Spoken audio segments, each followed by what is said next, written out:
Welcome to the Renewables Roundup, the monthly video that gives you a roundup of all the latest stories from across the US in the world of renewables.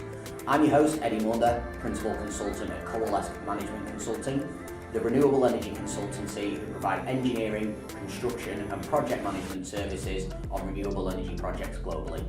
The monthly video provides information on new targets, upcoming projects and news from across the US to help make it easier for you to keep up with the latest updates. Once again, our top story this month relates to the development of the offshore wind industry and specifically California. California Governor Gavin Newsom has set a target of at least 20 gigawatts of offshore wind by 2045. The US Department of Interior announced proposed auction details and lease terms for offshore wind energy developments in the Morro Bay Wind Energy Area and the Humboldt Wind Energy Area. Both are located off Central and Northern California. The Bureau of Ocean Energy Management is currently inviting prospective bids for 5 lease areas at these locations with a combined potential to generate 4.5 gigawatts. The Governor's Accelerated Climate Plan reinforces California's leadership in addressing climate change and will move the state faster towards being carbon neutral. Gavin Newsom said California communities experience the devastating impacts of climate change every day. We need to supercharge our efforts to significantly reduce harmful carbon pollution. The state's draft carbon neutrality roadmap doesn't go far enough or fast enough.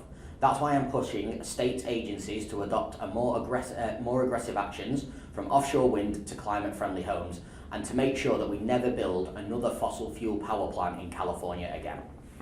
Spanish developer Elawan Energy has closed financing on 2 solar farms totaling 147 megawatts in the state of Texas.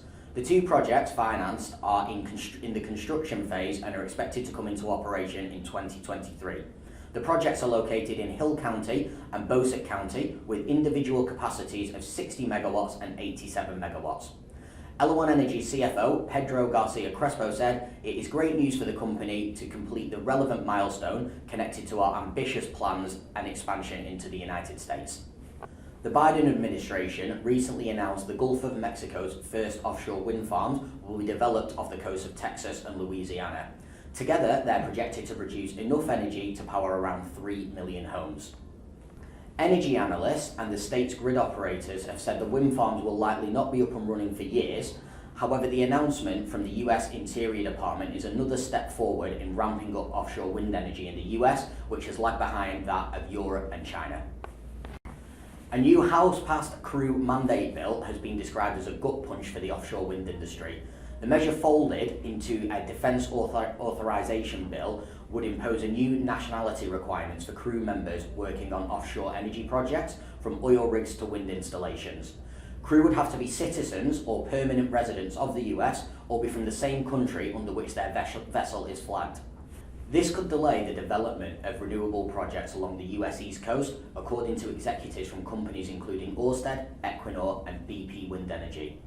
Right now, they say there aren't enough trained American mariners to do the specialised work needed to connect the hundreds of offshore turbines to the grid.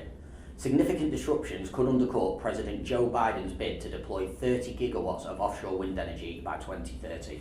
Arizona-based Universal Solar are to open a 600 megawatt solar module factory in Panama. In a statement released on their website, Universal Solar stated, "Universal Solar is taking orders now, with delivery expected in the 4th quarter of 2022. The company has signed a master service agreement for more than 400 megawatts of modules and is negotiating an additional 175 megawatts, which would account for nearly all of the 600 megawatt capacity in the first line of the factory." The governor of the US state of Rhode Island, Dan McKee, has signed into law legislation to procure up to 1 gigawatt of offshore wind capacity. The request for proposals calls for 600 megawatts to 1 gigawatt of offshore wind that has the potential to meet at least 30% of Rhode Island's estimated 2030 electricity demand. They were the top stories from the US renewables market in July. If you've enjoyed the video, please give it a like, comment or share, or even better, all 3.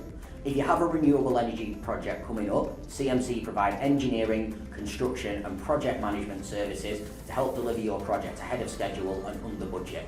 For more information, please visit www.cmc-global.consulting or reach out to myself directly on LinkedIn. Thank you for watching. I'm Eddie Maunder and this has been the Renewables Roundup. I hope to see you again next month.